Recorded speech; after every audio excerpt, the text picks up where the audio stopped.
বাংলায় পরিবর্তন আনার আওয়াজ তুলেছিলেন। নীরব বিপ্লব এসেছিল সেদিন বাংলায়, গোটা বাংলা জুড়ে সেদিন পরিবর্তনের ভেতর দিয়ে কমরেড জ্যোতি বসু শপথ গ্রহণ করেছিলেন। আমরা আবার দেখেছি 23 বছর 4 মাস মুখ্যমন্ত্রী থাকাকালীন কমরেড জ্যোতি বসুর অপশাসন এবং তারপরে কমরেড বুদ্ধদেব ভট্টাচার্যের 11 বছরের শাসনকাল 2007 সাল থেকে 2011 সেই পরিবর্তনের সন্ধিক্ষণে দাঁড়িয়ে আমরা দেখেছি নন্দীগ্রাম সিঙ্গুরকে সামনে রেখে এ রাজ্যের পরিবর্তন। আমরা আজকের দিনে দাঁড়িয়ে 13 বছরের তৃণমূল কংগ্রেসের যে সরকার যারা বদলের কথা বলেছিলেন, আজকে সেই বদলের জননী তৃণমূল কংগ্রেসের তথাকথিত স্বঘোষিত মহামাটি মানুষের নেত্রী, তৃণমূলের সুপ্রিমো, আজকের বাংলার মুখ্যমন্ত্রী সেদিন তৃণমূল ছাত্র পরিষদের প্রতিষ্ঠা দিবসে দাঁড়িয়ে বলেছেন আমরা আমাদের স্লোগানের বদল চাই। বলেছিলাম বদলা নয় বদল চাই, এবার বলছি আমাদের কর্মীদের ঘোষ করতে হবে।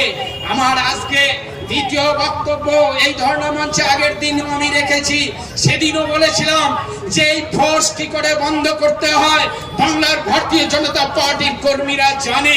কিছুক্ষণ আগে সুন্দর সাবলীল বক্তব্য আমাদের অনেক নেতৃত্ব এখানে রেখেছেন। আমাদের রাজ্য সভাপতি খুব সুন্দর ভাষায় তিনি বলেছেন যে শুধুমাত্র আরজি করেন যে দোষী তাদের বিচার শুধু নয়, আজকে সমাজের মধ্যে যে দুর্নীতি বাসা বেঁধেছে, যে অপরাধ শেয়ার করেছে, আজকে গোটা সমাজের মধ্যে রাজ্যের মাননীয় তার অপসারণ যতক্ষণ না হবে, পদত্যাগ যতক্ষণ না হবে, আরজি করেন নির্যাতিতা ততক্ষণ পর্যন্ত সঠিক বিচার পাবে না। 13 বছর ধরে এই রাজ্যে অনেক মা বোন তাদের সম্মান হারিয়েছেন।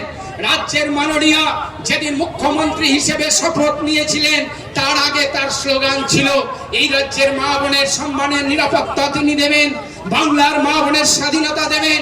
কিন্তু মুখ্যমন্ত্রী হিসেবে শপথ নেওয়ার 72 ঘন্টা পরে কলকাতার পার্ক স্ট্রিটে যে ধর্ষণ কাণ্ড হয়েছিল, সেই ধর্ষণের পরে আমরা দেখেছি ধর্ষকদের সাজা দেওয়ার পরিবর্তে সেদিনকে যে পুলিশ অফিসার সেই ধর্ষককে যখন গ্রেফতার করেছিল তার প্রমোশনের পরিবর্তে ডিমোশন হয়েছিল। আমরা দেখেছিলাম যে ক্রিমিনালদের ছাড়ানোর জন্য ভবানীপুর থানায় বাংলার আজকের মুখ্যমন্ত্রী কিভাবে থানার ওসির চেয়ারে গিয়ে সেদিনকে বসেছিলেন। এরপরে আমরা দেখেছি কাটোয়া, আমরা দেখেছি নদিয়ার গেদে, আমরা দেখেছি কামধেনু, আমরা দেখেছি গাইঘাটা, আমরা দেখেছি খরচনা, আমরা মালদা, উত্তরবঙ্গ, গোটা রাজ্য জুড়ে নারী ধর্ষণের মহোৎসব চলেছে। এ কথাটি আমার রাজ্য সভাপতি বা বিরোধী বিধানসভার দলনেতা তিনি শিখিয়ে দেননি। ন্যাশনাল ক্রাইম অফ রেকর্ড পুরো বলছে বছরের পর বছর দেশের মধ্যে নারী ধর্ষণের মধ্যে শীর্ষস্থান দখল করেছে পশ্চিমবঙ্গ। আর তাই আরজি করের ঘটনা আজকে বাংলার প্রায় 11 কোটি বাঙালির হৃদয়কে শুধু নাড়া দেয়নি, বাংলার সীমানা ছাড়িয়ে গোটা দেশ জুড়ে এই ঘটনার নিন্দায় সরব হয়েছে দেশের মানুষ। দেশের সীমানা পেরিয়ে পৃথিবীর বিভিন্ন দেশে আরজি কর নিয়ে সে সমস্ত মানুষ আজকে গর্জে উঠেছেন। আমরা তার বিরুদ্ধে এখানে সরব হয়েছি। আমরা প্রত্যেকেই জানি যে একটার পর একটা ঘটনা সিনেমার মতো ছোট পর্দার যে বিভিন্ন সিরিয়ালের মতো যখন পর্দা থেকে একটা একটা করে ঘটনা সরে যায় আর মানুষ সেগুলোকে ভুলে যায়। আজকের বাংলার মুখ্যমন্ত্রী তিনি প্রয়াত কমরেড জ্যোতি বসু এই রাজ্যের মুখ্যমন্ত্রী ছিলেন। সেই জ্যোতি বসুর সুযোগ্যা ছাত্রী জ্যোতি বসু বিভিন্ন অপরাধের পরে যখন বাংলার মানুষ ওই তাপস বাবুরা যখন আন্দোলন করতেন, আমাদের প্রয়াত তপন সিকদারের নেতৃত্বে, সুকুমার বন্দ্যোপাধ্যায়ের নেতৃত্বে আমরা আন্দোলন করতাম, তখন জ্যোতিবাবু বলতেন মানুষের স্মৃতিশক্তি অত্যন্ত দুর্বল, দুদিন পরে এরা ভুলে যাবে। আজকে সেই কমিউনিস্টের সুযোগ্যা ছাত্রী মমতা বন্দ্যোপাধ্যায় তাই প্রতি মুহূর্তে নাটক করছেন। আজকে গোটা রাজ্য জুড়ে তৃণমূল কংগ্রেসও বলছে দোষীদের বিচার চাই। দোষীদের বিচার চাও যদি, তাহলে আরজি করে যে প্রাক্তন সুপার তিনি সেদিনকে তড়িঘড়ি এই মামলা ধামাচাপড় দেওয়ার জন্য আর আরজি করে প্রশাসনের পক্ষ থেকে সেদিনকে কেন বলা হলো যে ও সুইসাইড করেছে, আজকে এই নাটকবাজির বিরুদ্ধে আমাদের আন্দোলন একটা মাত্র আরজিকর নয়, গোটা রাজ্যে আরজিকরের পরে প্রায় 30টা ধর্ষণ এবং মহিলাদের শ্লীলতাহানি হয়েছে।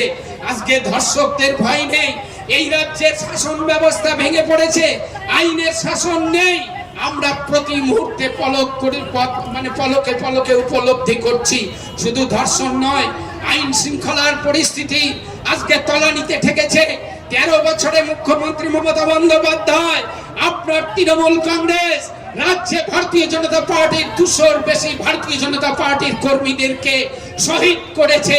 সেই সমস্ত শহীদ পরিবারের মায়েরা তাদের সন্তানদের হারিয়েছে, সেই পরিবারের বোনেরা তাদের স্বামীদের হারিয়েছে। সব মিলিয়ে বাংলার মানুষ জাস্টিস চাইছে, আর সেই জাস্টিসের জন্য আমরা এখানে দাঁড়িয়ে সন্দেশখালী শাহজাহানের কথা আপনারা ইতিমধ্যেই ভুলে গেলেন।